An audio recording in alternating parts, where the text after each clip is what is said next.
സംസ്ഥാനത്ത് റേഷൻ വിതരണം വീണ്ടും സ്തംഭിച്ചു.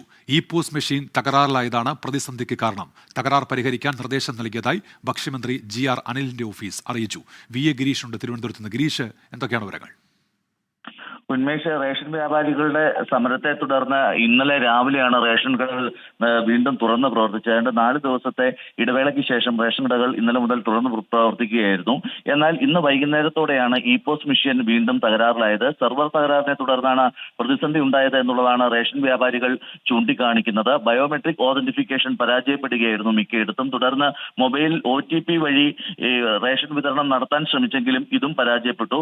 തുടർന്ന് റേഷൻ വിതരണം തന്നെ നിർത്തിവെക്കേണ്ട ഒരു അവസ്ഥയിലേക്ക് എത്തി.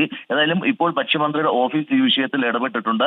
ഈ സെർവർ തകരാറ് പരിഹരിക്കുന്നതിന് അടിയന്തര നടപടിയെടുക്കാൻ IT സെല്ലിനോടും NIC യോടും ഇപ്പോൾ ഭക്ഷ്യമന്ത്രിയുടെ ഓഫീസ് നിർദ്ദേശിച്ചിട്ടുണ്ട്. ഉന്മേഷ്.